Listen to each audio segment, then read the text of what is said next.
The night my husband left me crying in the rain was the night I accidentally got into a car with the most dangerous man in the city. And it was the best mistake I ever made. The storm outside matched the chaos in my heart as I pressed my back against the cold brick wall of St. Mary's Children's Hospital.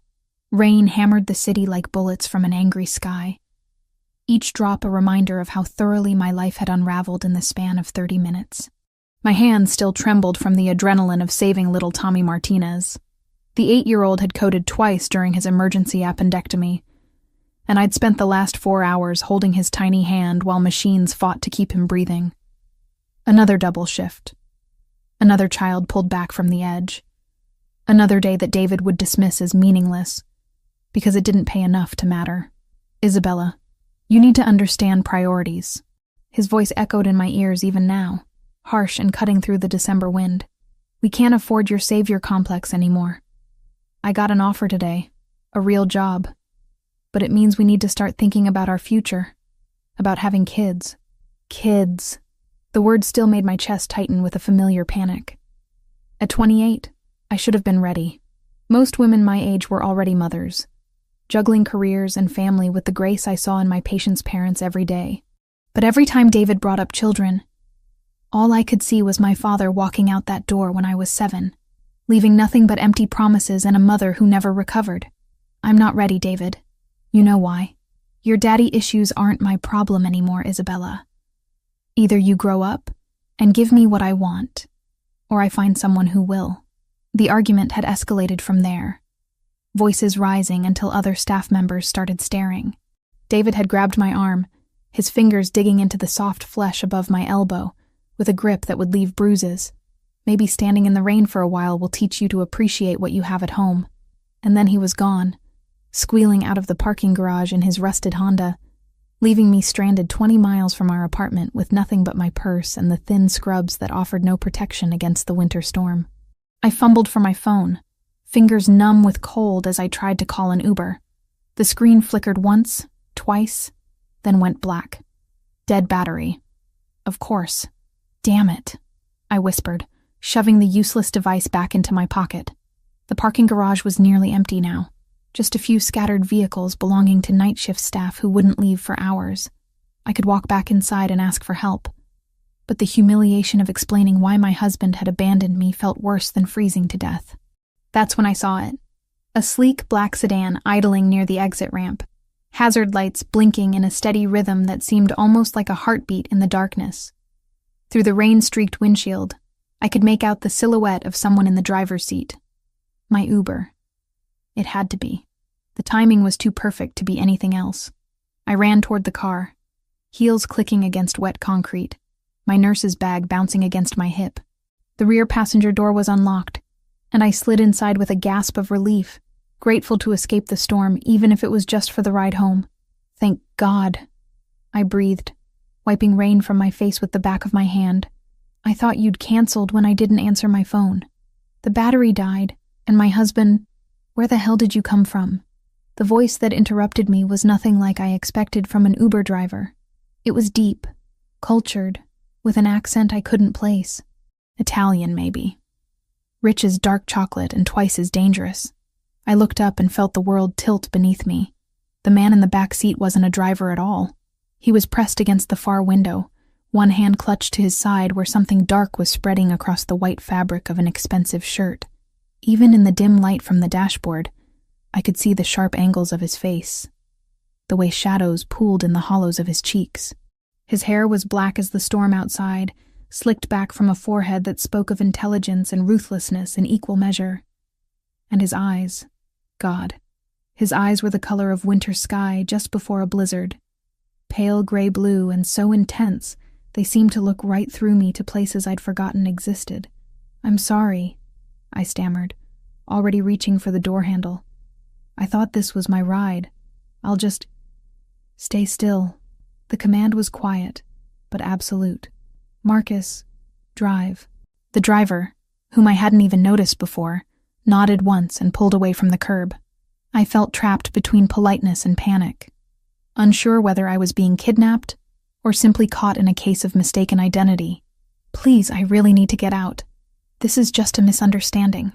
The stranger studied me with those unnerving eyes, taking in my soaked scrubs, my trembling hands, the way I was pressed against the door like a cornered animal. "Who left you out there?" The question was so unexpected that I answered before I could think better of it. "My husband. He was teaching me a lesson." Something dangerous flickered in his expression. What kind of lesson requires leaving a woman alone in a storm? I wrapped my arms around myself, suddenly aware of how pathetic I must look, the kind that shows me what I have to lose if I don't give him what he wants. And what does he want? Children, a family, things I'm not ready to give him. The words spilled out before I could stop them. 3 years of marriage counseling and buried resentment flowing like blood from a wound. He thinks I'm broken because I won't just snap my fingers and become the perfect wife. The man was quiet for a long moment, still watching me with that unsettling intensity. When he spoke again, his voice was softer, but no less commanding. "Some lessons are more dangerous than others, Isabella." My blood turned to ice. "How do you know my name?" He didn't answer immediately. Instead, he shifted slightly, and I caught a glimpse of what looked like a gun holstered beneath his jacket. The spreading stain on his shirt was definitely blood, and from the way he held himself, the wound was serious.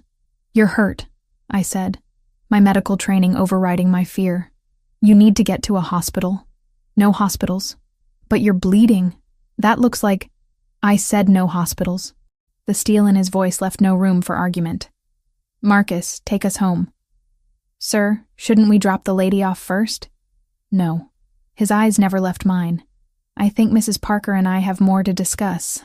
The fact that he knew my married name sent fresh terror racing through my veins. This wasn't a random encounter. This man, whoever he was, had been expecting me, or at least expecting someone like me. "Please," I whispered. "I don't know what this is about, but I haven't done anything wrong. I'm just a nurse. I save children's lives. That's all I do." "Children's lives." He repeated the words thoughtfully, as if they meant something specific to him. "Noble work. Thankless, I imagine. Sometimes. Your husband doesn't appreciate your calling." It wasn't a question, and I found myself nodding anyway. "David thinks I should quit. Find something that pays better. Start a family instead of taking care of other people's children. David Parker." Again, that dangerous knowledge. Gambling debts. Borrowed money from people who don't forgive easily. My mouth went dry. "How could you possibly know that?" He smiled then, and it was nothing like kindness. "I make it my business to know everything about people who enter my world, Mrs. Parker. And whether you realize it or not, you just entered mine." The car turned onto a private road lined with iron gates and security cameras. Through the rain-streaked windows, I could see the outline of a massive house rising from manicured grounds like something from a Gothic novel. "Where are we going?" "Somewhere safe," he said. "Somewhere we can continue this conversation without interruption. I need to get home. David will be worried." Another smile. This one even more predatory than the last. "I doubt that very much. But don't worry, Isabella. You're under my protection now."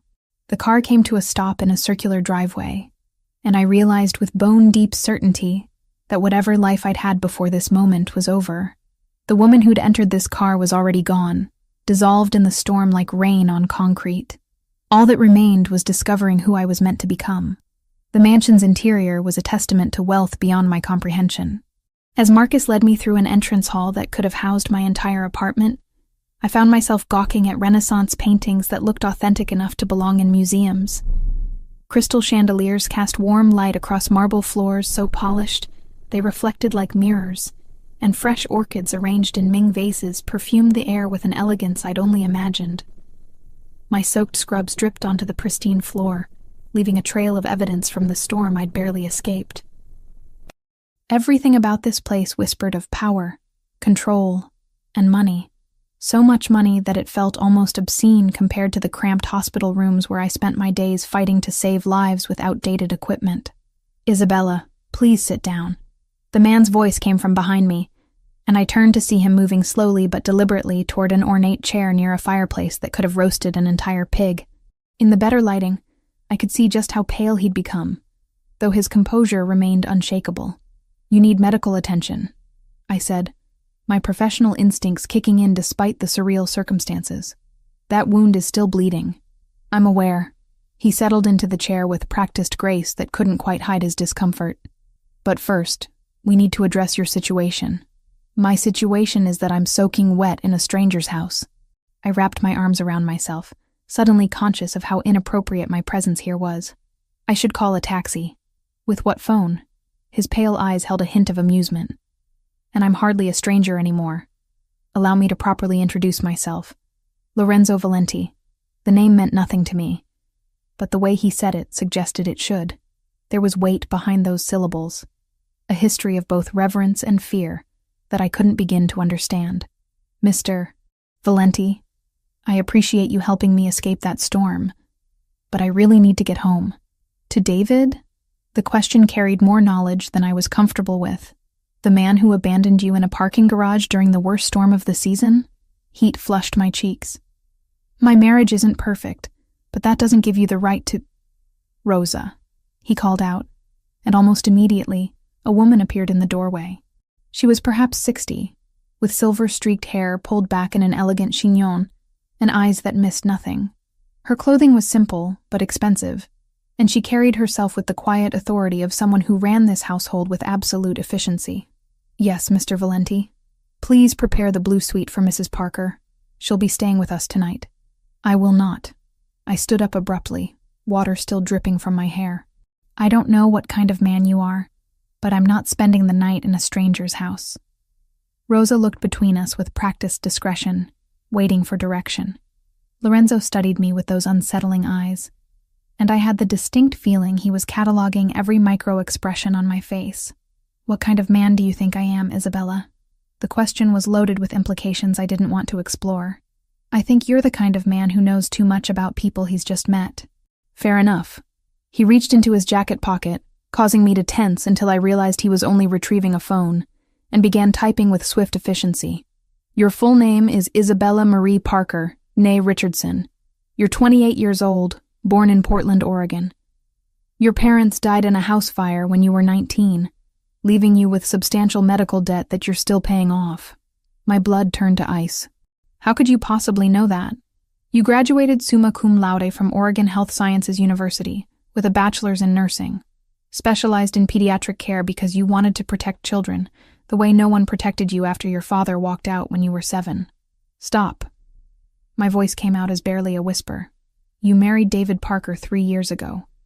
He works construction when he can find steady employment, but he has a gambling problem that's gotten progressively worse. Currently, he owes approximately $47,000 to various bookmakers and loan sharks. The room seemed to spin around me. That's impossible. David doesn't gamble that much, doesn't he? Lorenzo set his phone aside and fixed me with those penetrating eyes. When was the last time you saw your joint bank account, Isabella? I opened my mouth to answer, then realized I couldn't. David handled all our finances, said it was easier that way, that I had enough stress at work without worrying about bills and budgets. I trusted him, because trusting him was easier than confronting the possibility that I'd married another man who would abandon me when things got difficult. You investigated me. The words came out accusatory, but underneath the anger was a bone-deep fear. Why? I investigate everyone who enters my world.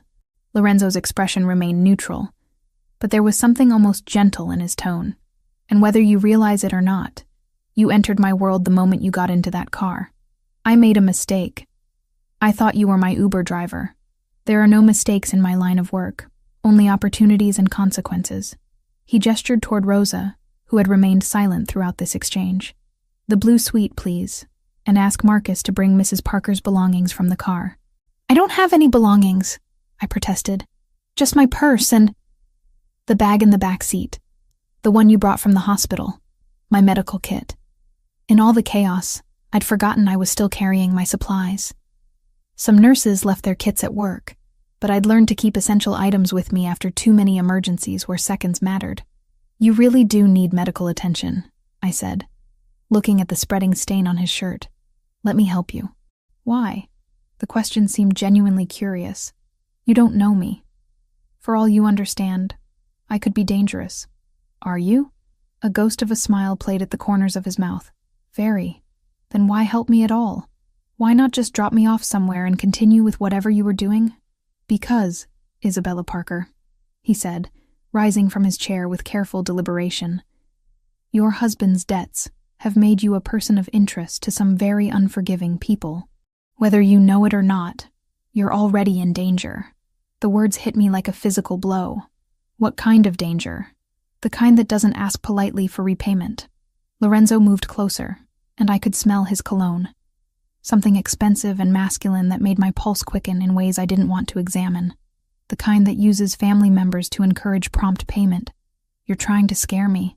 I'm trying to save your life. His voice dropped to barely above a whisper. Your husband borrowed money from people who consider breaking kneecaps a reasonable collection method. You think they won't use a pretty nurse to motivate him? My legs felt suddenly weak.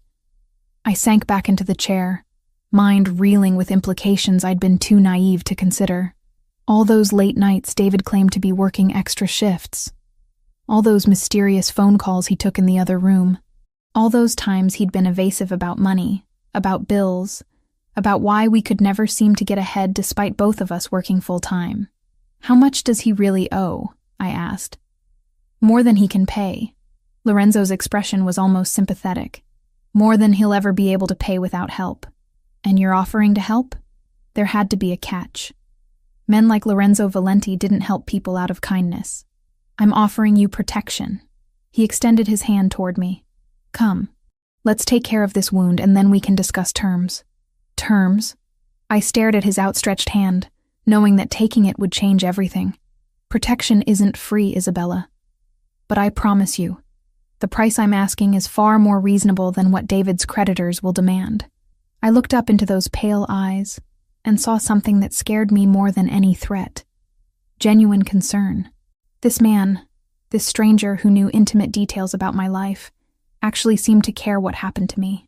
Against every instinct screaming at me to run, I placed my hand in his. Good. His fingers closed around mine with surprising gentleness. Rosa will show you to your room after we're finished. You're safe here. Safe. The word felt foreign on my tongue. A concept I'd forgotten existed somewhere between my father's abandonment and David's increasing desperation. For the first time in years, I almost believed it might be true. The blue suite Rosa had prepared for me was larger than the apartment David and I shared. Egyptian cotton sheets draped a king-sized bed that could have slept 4 people comfortably, while floor-to-ceiling windows overlooked gardens that remained beautiful even in winter's harsh grip. A marble bathroom contained amenities I'd only seen in luxury hotel magazines, and a walk-in closet held clothing in exactly my size. I stood before those clothes now, fingering fabric that cost more than I made in a month. Silk blouses, cashmere sweaters, designer jeans that had never seen the inside of a discount store. Everything fit perfectly, as if Lorenzo had somehow known my measurements down to the last inch. The realization sent another chill through me. How long had he been watching? How much did he know about my daily routines, my preferences, my life with David? I'd spent 2 hours treating Lorenzo's wound after I'd agreed to stay. The bullet had passed cleanly through his side, missing vital organs by mere inches. As I'd cleaned and sutured the injury, he'd remained perfectly still, watching my face with those unsettling pale eyes. His pain tolerance was inhuman. Most people would have been writhing or at least gripping something for support. But Lorenzo had simply observed me work as if I were providing routine medical care rather than battlefield surgery in his living room. You have steady hands, he'd said as I'd finished the final stitch. I work with children. Steady hands are a requirement. And yet you're trembling. I had been. Not from the medical procedure. I could suture wounds in my sleep. But from the growing awareness that Lorenzo Valenti was unlike any man I'd ever encountered. There was something predatory about his stillness, something dangerous in the way he seemed to anticipate my every move. Now, dressed in borrowed clothes that fit like they'd been tailored for my body, I tried to process the conversation we'd had afterward. Lorenzo had explained, in terms both clinical and terrifying, exactly how deep David's gambling debts ran. Not just the $47,000 he'd mentioned, but additional loans from progressively more dangerous sources. Men who didn't accept payment plans or sob stories about sick children and medical bills. Your husband owes money to Viktor Petrov, Lorenzo had said, settling back into his chair as I'd cleaned my instruments. Do you know that name? I'd shaken my head, though something about it made my skin crawl. Petrov runs the Russian interests in this city. Unlike more traditional organizations, his people don't believe in gradual escalation. They prefer to make examples that discourage future problems. What kind of examples? The kind that leave widows and orphans. The memory made my hands shake now as I selected a cream-colored sweater from the closet. Everything about this situation screamed danger. Yet I felt safer here than I had in months at home. When had I stopped feeling secure in my own marriage? When had David's increasingly erratic behavior become my new normal? My phone. Lorenzo had provided a replacement after mine died. Buzzed with an incoming call. David's number flashed on the screen, and my stomach clenched with familiar anxiety. Hello? Where the hell are you? His voice was sharp with panic and anger. I came home and you weren't here. Your phone was going straight to voicemail. My phone died. I'm staying somewhere safe tonight. Safe? What's that supposed to mean? Safe from what? The question hung between us, loaded with implications I wasn't ready to voice. How could I tell him I knew about his debts? About the people he'd borrowed from? About the fact that my life might be in danger because of his choices? Safe from you, I said instead. From arguments about children and priorities and why I'm never enough the way I am. Isabella, come home. We can talk about this. Can we? Or will you just tell me again that my job doesn't matter? That saving children's lives is less important than making babies? There was a long pause. When David spoke again, his voice had taken on a wheedling quality I'd learned to recognize as desperation. I got a new job offer today. Good money. We could afford to have kids, to buy a house. What kind of job pays that well without experience or education? Another pause, longer this time. It's legitimate, Isabella. I promise. Like your gambling is legitimate? Like those phone calls you take in the other room are legitimate? I don't know what you're talking about. The lie came so easily, I wondered how many others he'd told me over the years. How many times had I accepted his explanations without question? Because believing him was easier than confronting the truth. I can't do this anymore, David. I can't pretend everything is fine when it's not. Where are you staying? I'll come get you. No. The word came out sharper than I'd intended. I need time to think. Think about what? We're married, Isabella. You can't just disappear. You left me in a parking garage during a storm. If anyone disappeared first, it was you. I ended the call before he could respond, my hands shaking with adrenaline and something that might have been relief. For the first time in years, I'd stood up to David without apologizing or backing down. A soft knock at my door interrupted my thoughts. Come in. Lorenzo entered, moving more easily now that his wound had been properly treated. He'd changed into dark jeans and a black sweater that emphasized the breadth of his shoulders and the lean strength of his frame. In better light, I could see he was younger than I'd initially thought, perhaps 35, with the kind of masculine beauty that belonged in Renaissance sculptures. How are you feeling? I asked, noting the improved color in his cheeks. Better, thank you. His eyes took in my appearance, lingering on the way the borrowed clothes fit my figure. The clothing suits you. How did you know my size? I have excellent judgment when it comes to measurements. There was something almost playful in his tone, though his expression remained serious. Your husband called. It wasn't a question, and I didn't bother pretending otherwise. He wants me to come home, and I told him I needed time to think. Lorenzo moved closer, and I caught the scent of his cologne again. Cedar and leather with undertones of something darker, more dangerous. What are you thinking about? Whether my marriage was over before tonight or if I just finally admitted it to myself. Marriage should be a partnership, he said quietly. Protection, loyalty, shared burdens. Not abandonment when things become difficult. Speaking from experience? Something flickered in his pale eyes. Pain, perhaps, or regret. My parents were married for 30 years before they died, even when my father's business put the family at risk. They faced it together. That's what love looks like, Isabella. Not what you have with David. Your father's business? I studied his face, noting the careful way he'd phrased it. What kind of business? The kind that requires careful planning and absolute loyalty. Lorenzo's expression grew distant. They were killed when I was 15. A car bomb meant for my father, but they were together that night. Always together. The pain in his voice was raw, unguarded in a way that made my chest tighten with sympathy. I'm sorry. I built everything I have now from nothing. Every dollar, every alliance, every moment of safety I've created came from understanding that family is the only thing that matters in this world. And that's what you do? You build safety? His smile was sharp as a blade. I build empires, Isabella. Safety is just a side effect. The words should have terrified me. Instead, I found myself drawn to the confidence in his voice, the absolute certainty that he could protect what belonged to him. When had anyone ever made me feel like I belonged to something worth protecting? The gates are locked, I said, testing the boundaries of my situation. For your protection.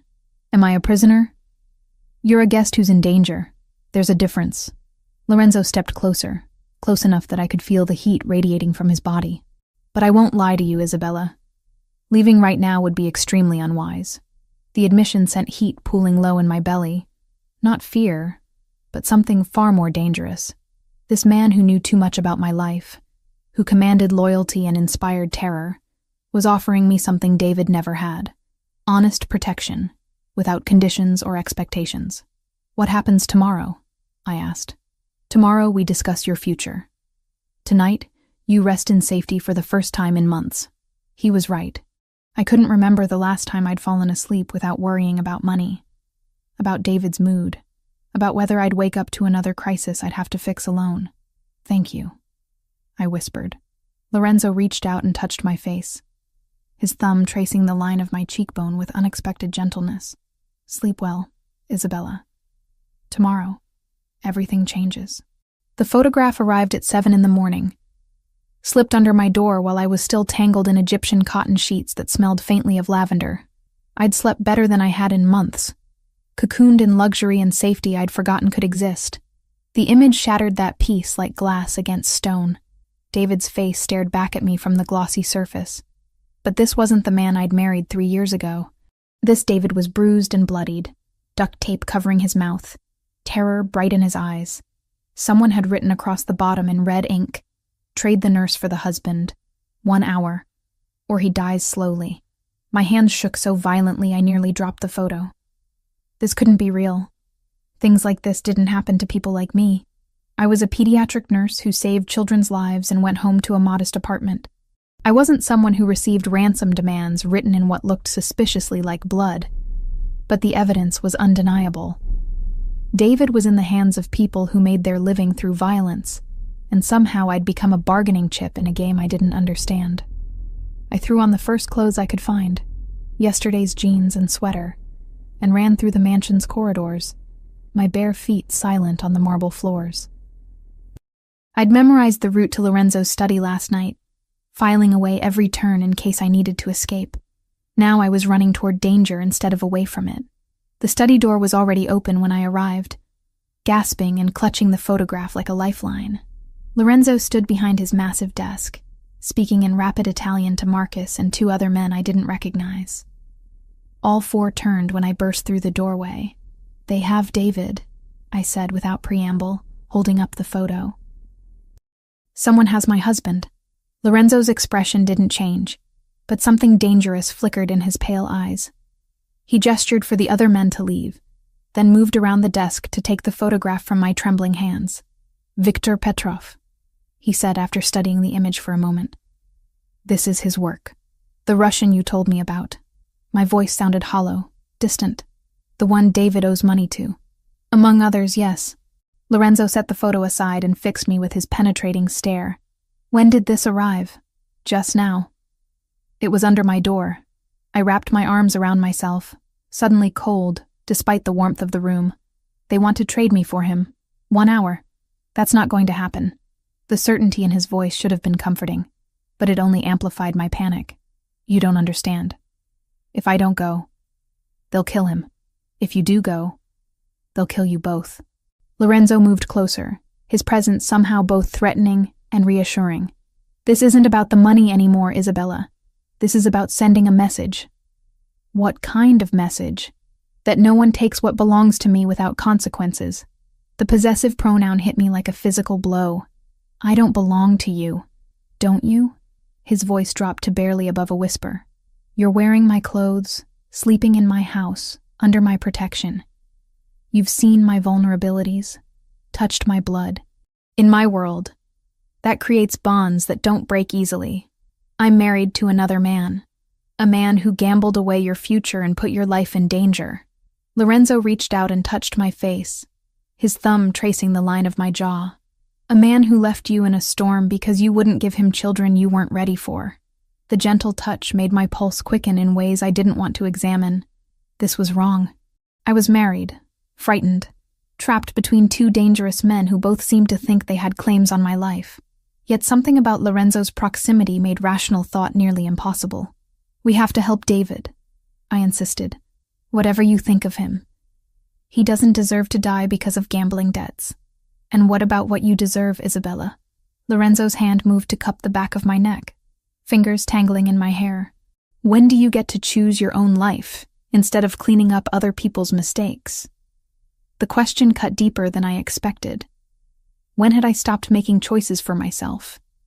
When had my entire existence become about managing David's problems, working extra shifts to cover his losses, pretending our marriage wasn't slowly suffocating me? I made a choice when I said my wedding vows. Vows to a man who breaks every promise he makes. Lorenzo stepped closer, close enough that I could see the silver flecks in his pale eyes. Vows to someone who would trade your safety for his own convenience. You don't know him like I do. I know he's never looked at you the way I am right now. The words hung between us, heavy with implications I wasn't ready to face. Lorenzo was right. David had never looked at me like I was precious, irreplaceable, worth protecting at any cost. Even in our early days, his attention had felt casual, distracted, like I was a pleasant accessory to his real life, rather than the center of it. But this man, this dangerous stranger who commanded empires and inspired fear, looked at me like I was the most important thing in his world. The Russians won't negotiate, Lorenzo continued, his voice soft but implacable. This photograph is theater. They've already decided David's fate. Then we have to try something else. Desperation made my voice crack. There has to be another way. There is. His thumb traced across my lower lip, and I felt heat pool low in my belly despite the gravity of our situation. But it requires you to trust me completely. What are you asking? Let me handle Viktor Petrov. Let me protect what's mine. And David will face the consequences of his choices. Lorenzo's expression hardened, as will everyone else who thought they could take from me without paying the price. Before I could respond, the sound of gunfire erupted from somewhere in the house. Not the sharp crack of pistols, but the rapid staccato of automatic weapons. Lorenzo immediately pushed me behind his desk, his own gun appearing in his hand with practiced speed. Stay down, he commanded, moving toward the window with fluid grace despite his recent injury. More gunshots, closer now, shouting in multiple languages. The sound of breaking glass from somewhere below us. They're here, Lorenzo said grimly. Victor decided not to wait for your answer. What do we do? We survive. He was already moving toward a wall panel I hadn't noticed before. It slid aside to reveal a hidden passage. There's a safe room behind the wine cellar. Marcus will... The study door exploded inward, wood splintering as armed men in tactical gear flooded through the opening. Lorenzo spun and fired twice, dropping the first two intruders before diving behind a leather chair for cover. I pressed myself against the floor behind the desk, heart hammering so hard I thought it might burst. This wasn't my world. I saved children's lives in sterile hospital rooms, not firefights in mansions. The smell of gunpowder and blood filled the air, mixed with shouts in Russian and Italian. Isabella, Lorenzo's voice carried over the chaos. The passage. Now! I started crawling toward the hidden door, staying low as bullets shattered priceless artwork and embedded themselves in walls that had probably stood for generations. The sound was deafening, overwhelming, like being trapped inside a thunderstorm made of violence. A hand grabbed my ankle, yanking me backward. I screamed and kicked, connecting with something soft that made my attacker grunt in pain. Rolling over, I found myself face to face with a man who looked like every stereotype of Russian muscle, blonde, scarred, with cold blue eyes that held no warmth or mercy. "Pretty little nurse," he said in accented English. "Victor has plans for you." I clawed at his face, my nails finding purchase on his cheek and drawing blood. He cursed and raised his hand to strike me. The gunshot was deafeningly loud. The Russian's head snapped back, and he crumpled to the floor beside me, his blood spattering across the Persian rug. Lorenzo stood over us, smoke still rising from the barrel of his gun, his pale eyes blazing with fury that made him look less like a man and more like an avenging angel. "No one touches what belongs to me," he said, extending his hand toward me. I took it without hesitation, letting him pull me to my feet. In that moment, with death surrounding us and violence painting the air red, I realized something that should have terrified me. I wanted to belong to Lorenzo Valenti more than I wanted to breathe. "Come," he said, guiding me toward the hidden passage. "We have work to do." As we disappeared into the darkness behind the wall, leaving the sounds of battle behind us, I understood that whatever happened next would determine not just whether I lived or died, but who I would become if I survived. The woman who entered that passage wasn't the same one who'd entered Lorenzo's car less than 24 hours ago. That Isabella Parker had been a victim, a woman who accepted abandonment and betrayal as the price of love. This Isabella was someone else entirely, someone who might be worth fighting for after all. The safe room beneath Lorenzo's mansion was a marvel of paranoid engineering. Steel-reinforced walls, independent air supply, enough food and water for 2 weeks, and communication equipment that could reach anywhere in the world. I sat in stunned silence on a leather sofa that probably cost more than my annual salary, watching Lorenzo coordinate his response to the attack through encrypted phones and video monitors. David was alive. The cameras throughout the property had captured Viktor Petrov's men dragging him from a black van before the shooting started. He was battered and terrified, but breathing. That should have been my only concern. Instead, I found myself fixated on the man pacing the small space like a caged predator, his movements fluid despite the bandages I'd wrapped around his torso just hours earlier. "How long have you been planning this?" I asked, when he finally ended his latest call. Lorenzo paused mid-stride, his pale eyes fixing on me with that unsettling intensity I was beginning to recognize. "Planning what?" "David's debts. The Russians. Me ending up in your car." I stood up, sudden anger overriding my fear. "None of this is coincidence, is it? You think I orchestrated your husband's gambling addiction?" There was genuine curiosity in his voice, as if my accusation intrigued rather than offended him. "I think you're the kind of man who manipulates situations to get what he wants." I crossed my arms, trying to project confidence I didn't feel. "And for some reason you wanted me." Very perceptive.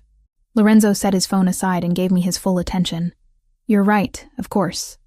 Though not in the way you imagine. Then explain it to me." He was quiet for a long moment, studying my face as if cataloging every micro-expression. When he spoke, his voice carried a weight I hadn't heard before. Something that might have been regret. "I've been watching David Parker for 6 months. Not because of his debts, but because of his connection to you." Lorenzo moved closer, and I fought the urge to step back. "Your husband wasn't just gambling, Isabella. He was laundering money for Viktor Petrov." The words hit me like a physical blow. "That's impossible." "Is it? All those construction jobs that paid cash, the mysterious phone calls, the sudden influx of money followed by devastating losses." Lorenzo's expression was almost sympathetic. David was cleaning Russian funds through a network of legitimate businesses. The gambling debts were just cover for what he was really doing. My legs felt suddenly weak. I sank back onto the sofa, mind reeling with implications I'd been too naive to see. He was working for them, among others. David is what we call a useful idiot, someone who does criminal work without understanding the larger picture. Lorenzo sat beside me, close enough that I could smell his cologne. But useful idiots become liabilities when they start asking questions or getting greedy. So Victor decided to eliminate him. Victor decided to use him as bait. David's real value wasn't his money laundering skills. It was his access to you. I stared at Lorenzo, feeling pieces of a puzzle clicking into place with sickening clarity. Me? Why would anyone want access to me? Because you work at St. Mary's Children's Hospital. Because you have access to medical records, patient information, surgical schedules. Lorenzo's voice dropped to barely above a whisper. Because several of my associates' children receive treatment there, and their medical information would be invaluable to my enemies. The scope of the conspiracy took my breath away. You think they wanted me to spy on your people's children?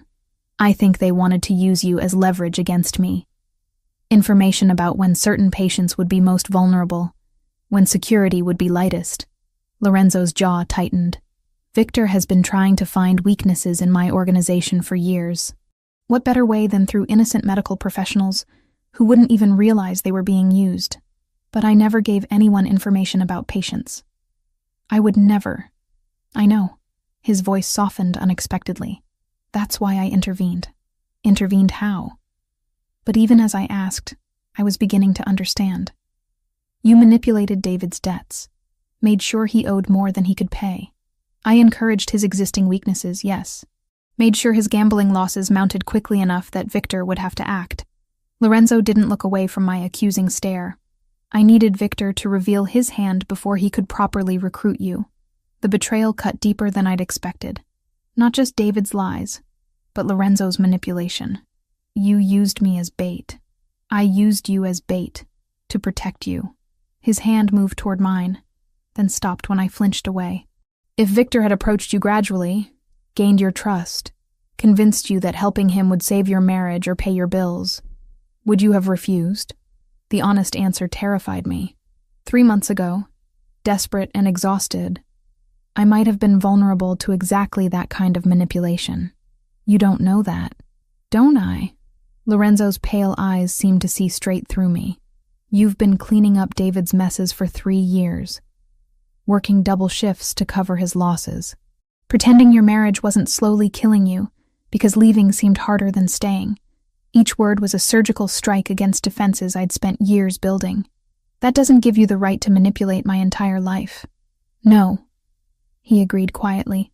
It doesn't. But it gave me the responsibility to protect you from people who would have destroyed you without a second thought.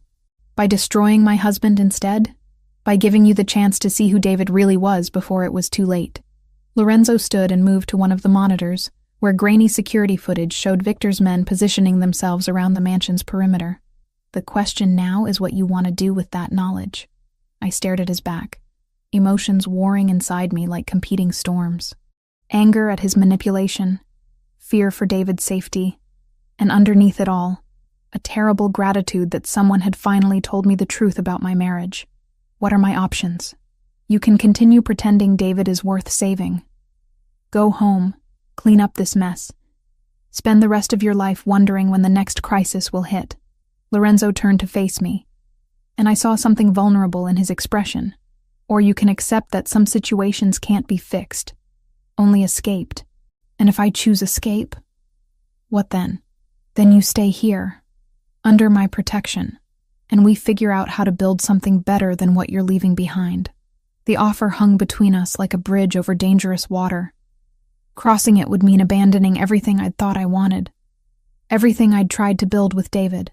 But staying on this side meant returning to a life that had been slowly suffocating me for years.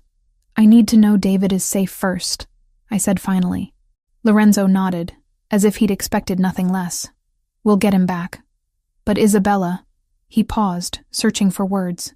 Don't mistake rescue for reconciliation. Some bridges burn completely, and trying to rebuild them only leads to more destruction. The sound of gunfire from above had stopped, replaced by the low murmur of voices and footsteps. Lorenzo's men, regaining control of the situation. Soon, we'd have to leave this underground sanctuary and face whatever came next. I thought about David, terrified and beaten in Victor's hands. I thought about 3 years of marriage built on lies and manipulation. I thought about the woman who'd entered Lorenzo's car 2 days ago, and the woman I was becoming in this steel-reinforced room beneath a mansion owned by a man who collected empires like other people collected art. When this is over, I said quietly, I want the truth. All of it. No more manipulation, no more protection through deception. And if the truth is uglier than the lies? I met his pale eyes without flinching. Then at least I'll know what I'm choosing. Lorenzo smiled then. the first genuinely warm expression I'd seen from him. "In that case, Isabella Parker, I think you're going to be very dangerous." The communication equipment buzzed with an incoming message. Lorenzo checked the screen, and his expression hardened back into the mask of controlled violence I was learning to recognize. "What is it?" I asked. "Victor wants to negotiate. He's offering to trade David for you, 1 hour, neutral ground. And I think it's time Victor Petrov learned that nobody takes what belongs to me." Lorenzo's smile turned predatory. "Are you ready to see how wars end, Isabella? Despite everything, the fear, the betrayal, the complete upheaval of everything I'd thought I knew about my life?" I found myself nodding. I was ready. The abandoned warehouse where Victor had chosen to meet reeked of rust and decay, its broken windows letting in shafts of pale winter sunlight that illuminated floating dust motes like dying stars. I stood behind a concrete pillar, heart hammering against my ribs as I watched the most dangerous men in the city position themselves for war. Lorenzo's plan was insane. Instead of negotiating or mounting a traditional rescue, he'd decided to use Victor's trap as an opportunity to end their conflict permanently. David was bait, Victor was the target, and somehow I'd become the key to destroying them both. "Remember," Lorenzo had said as we'd driven through empty industrial streets toward this moment of reckoning, "Victor believes you're an innocent pawn caught between forces you don't understand. Let him keep believing that until it's too late." Now, watching Victor Petrov emerge from the shadows with David stumbling beside him, duct tape over his mouth, hands bound behind his back, eyes wild with terror, I wondered if I really was as innocent as everyone assumed. The woman who'd entered Lorenzo's car 3 days ago would never have agreed to this plan. She would have begged for peaceful resolution, offered herself in exchange for her husband's safety, chosen martyrdom over violence. But that woman had died somewhere between discovering David's betrayal and feeling the touch of Lorenzo's hands. What remained was someone harder, more calculating, someone who understood that mercy was a luxury she could no longer afford. "Isabella Parker," Victor called out, his accented voice echoing off the warehouse walls. "Come out, little nurse. Time to collect your husband." I stepped into the open space between the pillars, hands raised to show I was unarmed. Victor was exactly what I'd expected from Lorenzo's descriptions. Tall, lean, with the kind of pale good looks that turned predatory under scrutiny. His smile reminded me of winter, beautiful but deadly. "There she is," he said, gesturing for his men to spread out in a loose semicircle.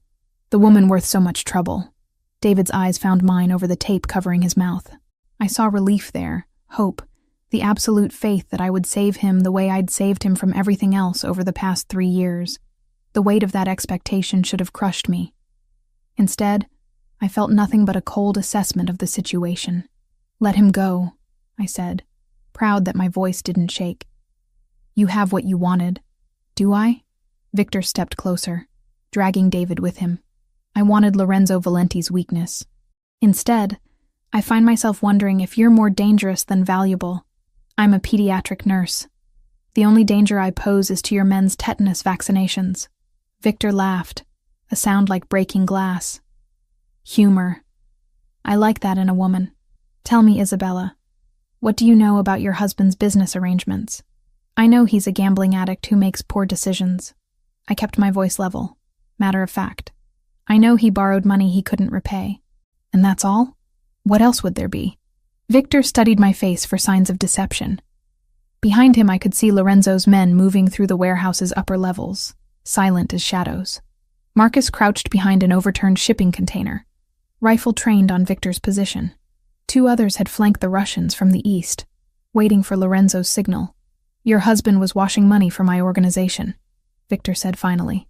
"Quite successfully, until his gambling problem made him unreliable."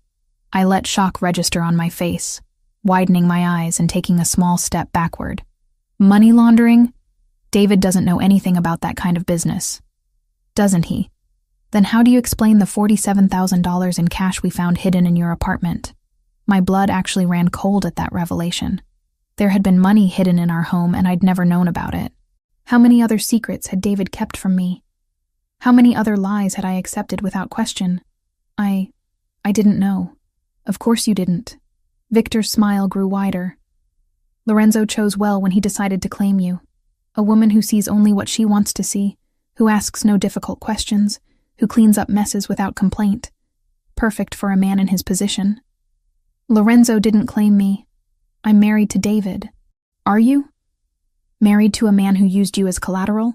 Who sold information about your hospital to finance his debts? Victor gestured toward David, whose expression had gone from hopeful to ashamed. Did you know your husband provided patient schedules for 3 of Lorenzo's associates' children? Surgery dates, recovery periods, visiting hours. The betrayal hit me like a physical blow.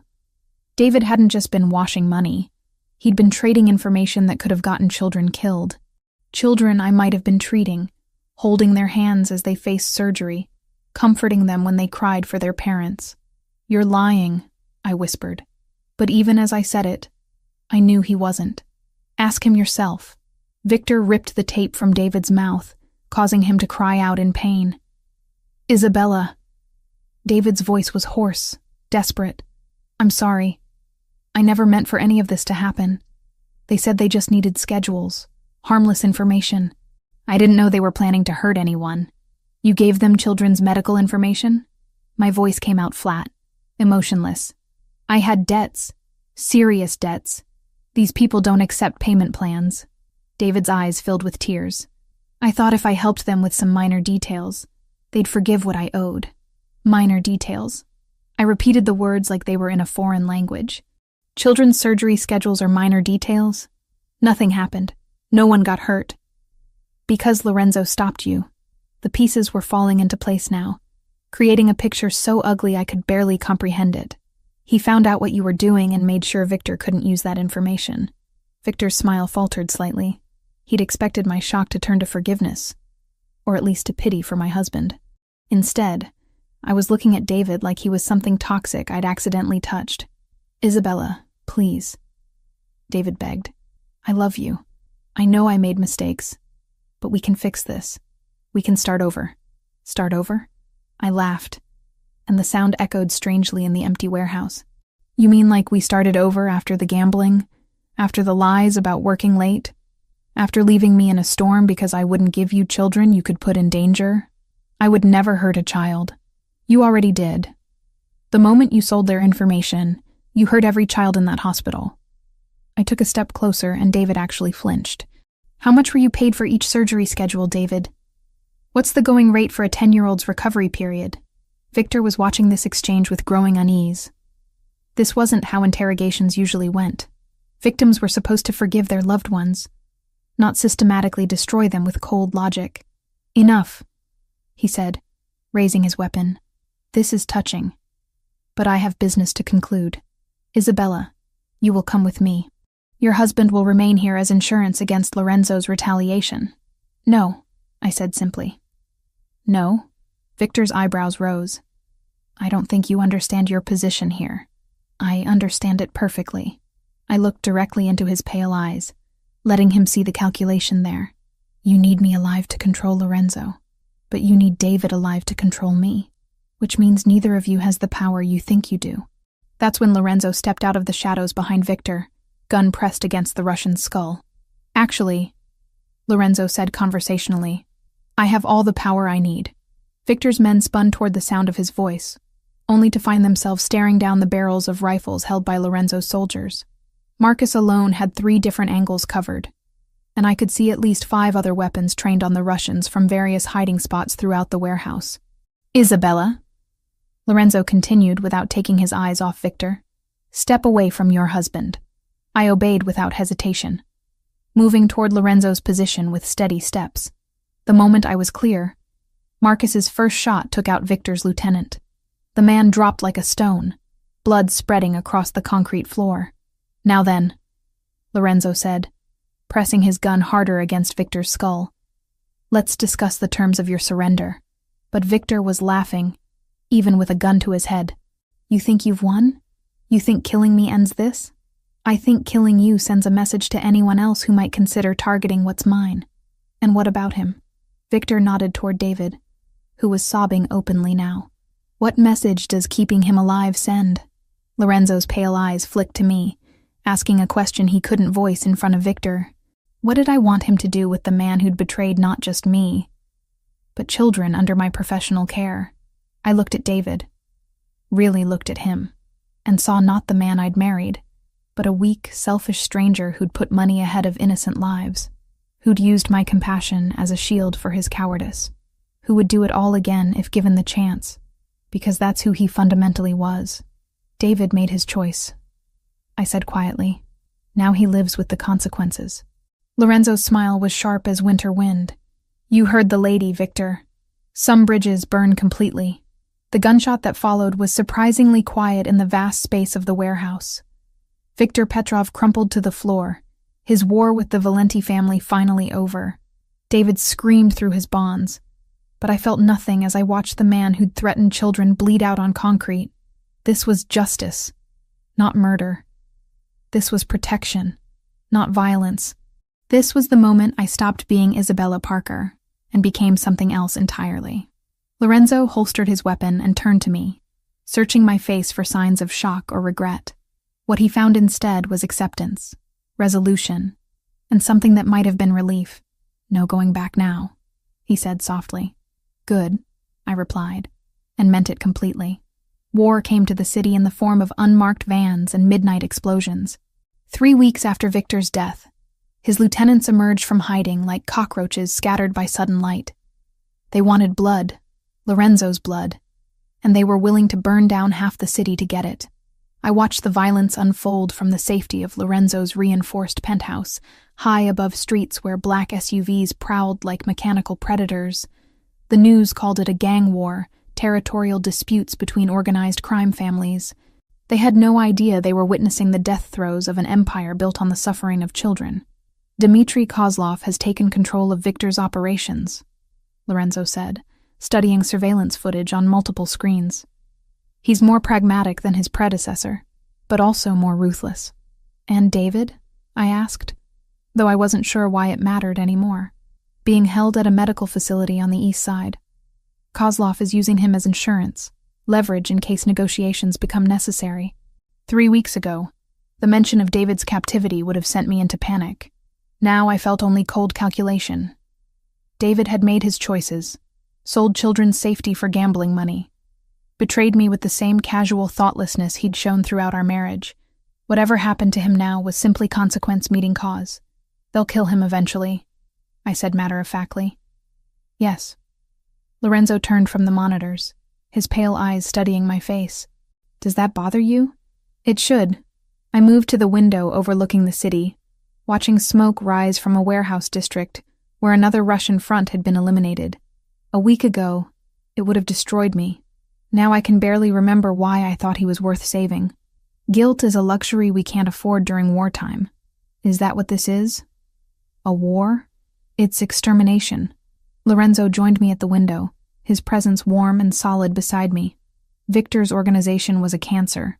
Cutting out the tumor isn't enough. You have to eliminate every malignant cell or it spreads. The metaphor was apt. As a nurse, I'd seen too many children lost to diseases that seemed contained until they suddenly weren't. Sometimes radical treatment was the only option, even when it seemed brutal to outside observers. I want to help, I said quietly. Lorenzo went very still beside me. Help how? You said they're holding David at a medical facility. I know medical facilities better than anyone on your payroll. I turned to meet his gaze, letting him see the resolve there. I know how to get inside, how to move through them undetected, how to access areas where outsiders would be noticed immediately. Isabella, they're using sick people as shields, I continued, anger heating my voice. Patients who need care, who trusted that facility to protect them. That makes this personal. It's too dangerous. More dangerous than leaving David alive to testify against you? More dangerous than letting Kozlov think he has leverage? I stepped closer, close enough to smell Lorenzo's cologne, to see the silver flecks in his pale eyes. I'm already part of this war, Lorenzo. Let me fight instead of just hiding. For a long moment he said nothing. Then, slowly, his hand came up to cup my face, thumb tracing the line of my cheekbone with exquisite gentleness. If something happens to you, nothing will happen to me. I'm too valuable alive, remember? and too dangerous to underestimate. I leaned into his touch, feeling the calluses on his fingers, the strength barely held in check. Besides, I'll have the best backup in the city. My men don't know medical protocols, hospital security, staff rotations, patient privacy laws. Then it's good they'll have a guide. Lorenzo was quiet for another heartbeat. When he spoke, his voice carried the weight of absolute command. No unnecessary risks. You follow my lead, obey my orders without question. And if I tell you to run, you run. Understood? And Isabella? His grip on my face tightened almost imperceptibly. If we do this, there's no going back. You'll have crossed a line that can't be uncrossed. I thought about the children whose surgery schedules David had sold, about the trust he'd betrayed, about the woman I'd been who cleaned up messes without asking why they kept happening. That woman was already gone, dissolved in the rain on a December night that felt like a lifetime ago. Good, I said. I'm tired of being someone who watches from the sidelines. The medical facility where Kozlov was holding David occupied an entire city block, a maze of interconnected buildings that had grown organically over decades. Perfect for hiding prisoners in plain sight, terrible for anyone trying to mount a rescue without proper inside knowledge. I walked through the main entrance at 11 p.m., dressed in scrubs I'd borrowed from my apartment, and carrying forged credentials that identified me as Isabella Martinez, a traveling nurse brought in to help with the night shift. Lorenzo's people had done their homework. Isabella Martinez was a real person, currently vacationing in Aruba, whose employment history and qualifications were impeccable. The security guard barely glanced at my ID before waving me through. Medical facilities were notoriously understaffed and overworked. Temporary help was so common that new faces rarely attracted attention. I knew from Lorenzo's surveillance that David was being held in a private room on the 4th floor, the psychiatric wing where visitors were limited, and security cameras had convenient blind spots. Getting there required navigating a maze of corridors I'd memorized from stolen floor plans, avoiding nurses who might recognize me from my real job across town. The hardest part wasn't the infiltration. It was maintaining professional detachment as I passed rooms full of genuinely sick patients, children recovering from surgery, elderly patients fighting infections, people who had nothing to do with the war being fought around them, but who might become casualties anyway if Kozlov decided civilian shields weren't sufficient protection. David's room was at the end of a dimly lit hallway, guarded by a single man who looked more like a bouncer than medical staff. I approached with the confident stride of someone who belonged there, clipboard in hand, expression bored with routine. "Excuse me," I said in Spanish-accented English. "I need to check vitals on the patient in 4B. The guard looked me up and down, taking in the scrubs, the ID badge, the professional attitude. Nobody goes in without clearance from Kozlov. Then get clearance. This man has a heart condition that requires monitoring every 4 hours. Unless you want to explain to your boss why his leverage died of cardiac arrest." Uncertainty flickered in the guard's eyes. He pulled out a phone, speaking in rapid Russian. While he was distracted, I palmed the syringe I'd prepared. Not poison, just a fast-acting sedative that would put him down for several hours without permanent harm. "Kozlov says no visitors," the guard said, ending his call. "I'm not a visitor. I'm medical staff." I stepped closer. Invasion of personal space making him shift uncomfortably. "Look, I don't care about your business. I don't want to know why this patient is here or what you're planning to do with him. I just need to make sure he doesn't die before you're finished with him." The guard wavered, glancing between me and the closed door. That moment of indecision was all I needed. The needle slid between his ribs before he could react, finding the precise spot where it would deliver maximum effect with minimal damage. He crumpled to the floor within seconds, unconscious but breathing steadily. I dragged him into a supply closet, then used his keycard to access David's room. My husband lay strapped to a hospital bed, face bruised and swollen from beatings, eyes glazed with whatever drugs they'd used to keep him compliant. He looked up when I entered, confusion flickering across his features. "Isabella?" His voice was slurred, uncertain. "Why are you here?" "To end this." I moved to his bedside, checking his restraints with professional efficiency. "To make sure Kozlov can't use you anymore." "Use me?" David's eyes struggled to focus. "I don't understand." "I know." I prepared another syringe. this one containing a different substance entirely. Something I'd synthesized from supplies in Lorenzo's extensive collection. Something that would stop a heart without leaving obvious traces. You never did understand the consequences of your choices. Recognition dawned in David's eyes as he saw the needle. Isabella, please. I'm your husband. I love you. You sold information about children, David. Children I might have been treating, holding their hands while they faced surgery. I found a vein in his arm with practiced ease.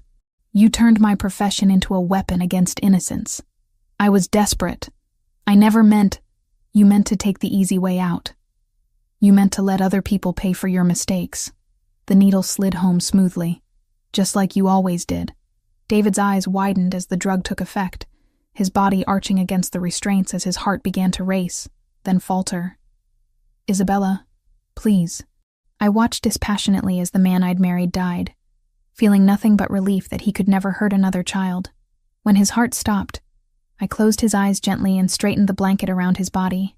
To anyone who discovered him later, it would look like cardiac arrest brought on by stress and poor health. The fire alarm began wailing as I left the room, right on schedule. Lorenzo's men had set charges in the building's basement, creating enough chaos and evacuation orders to cover my escape. In the confusion of patients being moved and staff running emergency protocols, one traveling nurse disappearing into the night would go completely unnoticed. I met Lorenzo in the parking garage 6 blocks away, his pale eyes searching my face for signs of trauma or regret. What he found instead was the calm satisfaction of someone who'd finally stopped cleaning up other people's messes and started solving problems permanently. It's done, I said, stripping off the bloody gloves and dropping them into the disposal bag he provided. Any complications? None. Kozlov just lost his primary leverage, and the city just lost a man who endangered children for gambling money. I looked back toward the medical facility, where emergency vehicles were arriving to handle the fire alarm. Justice served. Lorenzo pulled me against him, strong arms wrapping around me with possessive relief. Welcome to the family business, Isabella. I tilted my face up to his, finally ready to claim what I wanted instead of what I thought I deserved. About time. When he kissed me this time, it wasn't gentle or questioning. It was claiming, possessing, marking me as his in ways that went far beyond protection or circumstance. I responded with equal hunger, finally admitting what I'd been denying since that first night in his car.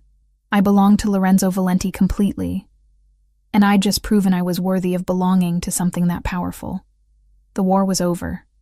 My real life was just beginning. 6 months after David's death, I stood in the bathroom of Lorenzo's penthouse, staring at 2 pink lines on a pregnancy test that would change everything. My hands trembled as I set the plastic stick on the marble counter, mind racing through implications I wasn't sure I was ready to face. Outside, the city sprawled beneath us like a conquered kingdom. Lorenzo's empire had expanded exponentially since Victor's elimination. The remaining Russian operations had been absorbed or destroyed, their territories redistributed among families willing to acknowledge Valenti's supremacy. What had once been a brutal war for control had become a systematic consolidation of power, and I had been part of it all. The woman who'd entered Lorenzo's car 7 months ago would have been horrified by what I'd become. Isabella Parker had been soft, forgiving, willing to accept crumbs of affection in exchange for the illusion of normalcy.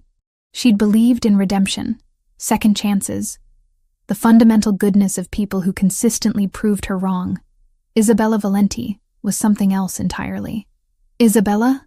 Lorenzo's voice carried through the bedroom, warm with the kind of contentment I'd never heard from him before our wedding 3 months ago. Rosa wants to know if you have any preferences for dinner tonight. Our wedding. The memory still took my breath away. Not the courthouse ceremony I'd endured with David, but something worthy of Renaissance royalty. 500 guests in an Italian cathedral, dress designed specifically for my body, diamonds that caught light like captured stars. I'd walk down an aisle lined with white roses toward a man who looked at me like I was the answer to prayers he'd never spoken aloud. But it was the reception that had truly marked my transformation. When Lorenzo introduced me as La Regina, the Queen, every person in that room had bowed their heads in genuine respect. Not because I'd married their boss, but because I'd proven worthy of the title. Whatever Rosa thinks is best, I called back, still staring at the test. 2 pink lines. Positive. Pregnant. with Lorenzo's child. The bathroom door opened, and my husband appeared in the doorway, already dressed for the evening in charcoal slacks and a black shirt that emphasized the breadth of his shoulders. 6 months of marriage had only made him more beautiful to me, more essential than breathing. His pale eyes immediately found the pregnancy test on the counter. For a heartbeat, his expression went completely blank. Then something blazed to life in those winter sky depths. Something so intense it made my knees weak. "Isabella." My name was barely a whisper. "Are you—" "Yes." I turned to face him fully, letting him see the wonder and terror warring in my expression. "We're having a baby." Lorenzo crossed the bathroom in 2 swift strides, pulling me against him with trembling hands. His face buried in my hair, and I felt the shudder that ran through his powerful frame. "When?" His voice was muffled against my neck. "I'm probably 6 weeks along. Maybe 7. I pulled back to meet his gaze. Are we ready for this?" Lorenzo's smile was radiant, transforming his features from dangerous to devastating. "I've been ready since the night I found you in my car." The admission made my chest tight with emotion. "You have? I knew you were different. Special. The kind of woman who could stand beside me, not behind me." His hands moved to frame my face with exquisite care. "The kind of woman who could give me children worth building an empire for. And if those children ask questions about how Mommy and Daddy met, about what we do for work," Lorenzo's expression grew thoughtful, "we'll tell them the truth. That sometimes the world is dangerous, and protecting the people you love requires difficult choices. They'll know what we are. They'll know we're their parents, and that everything we do is to ensure they never have to make the same choices we did." Lorenzo's thumb traced the line of my cheekbone. "They'll know they're loved beyond measure." The certainty in his voice steadied something inside me I hadn't realized was shaking. This wasn't how I'd imagined becoming a mother. Married to a man who commanded criminal enterprises, pregnant with a child who would inherit both vast wealth and dangerous enemies. But standing in Lorenzo's arms, feeling the strength and protection he radiated like heat, I couldn't imagine wanting any other future. 2 years later, I said suddenly. "What?" I smiled, imagining our future with sudden crystalline clarity. "Ask me in 2 years if I regret any of this. Ask me if I miss the woman who got into your car that night. And what will you tell me? That Isabella Parker died in a storm, and Isabella Valenti was born from her ashes." I rose on my toes to kiss him, pouring all my love and certainty into the connection. That she was reborn into something infinitely more powerful. 2 years later, I stood in the nursery of our new estate, a sprawling mansion outside the city where our children could grow up with space to run and guards to keep them safe, holding our 6-month-old son while watching our 15-month-old daughter take tentative steps across the plush carpet. Lucia had Lorenzo's pale eyes and my stubborn chin. Marco, named for the man who'd become like family to us both, had my coloring but his father's intense stare. Both were perfect, healthy, and blissfully unaware that their parents' love story had begun with violence and been sealed with blood.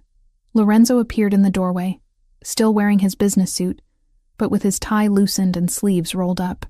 He'd been in meetings all day, restructuring our legitimate enterprises to provide cleaner income streams for future generations.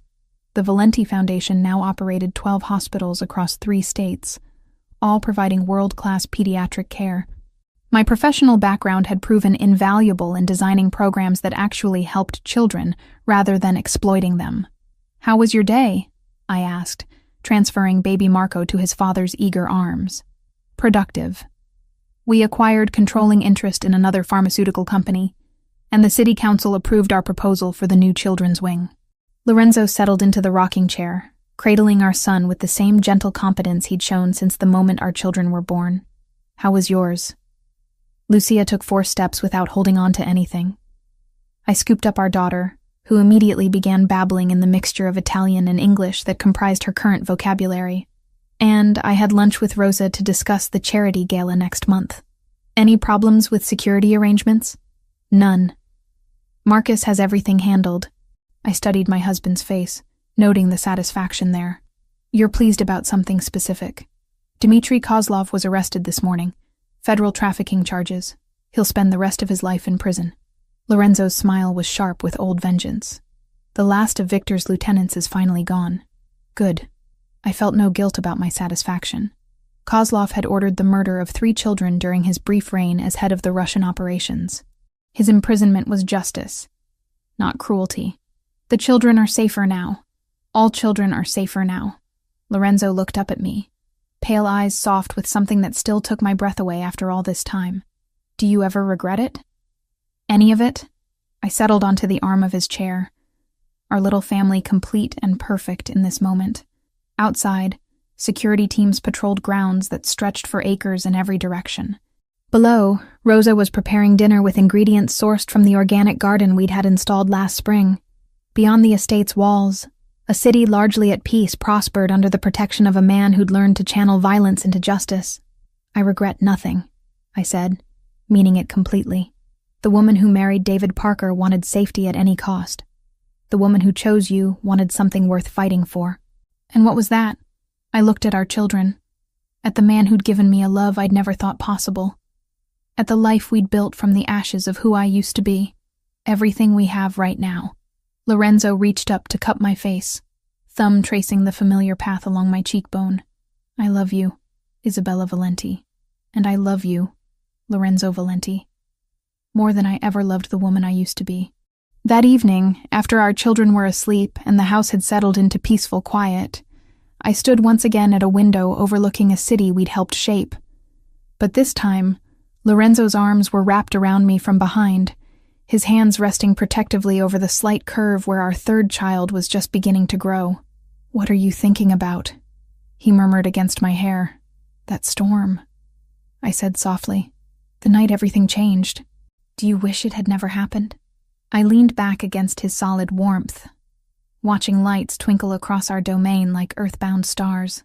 I wish it had happened sooner. Lorenzo's laughter rumbled through his chest, vibrating against my back.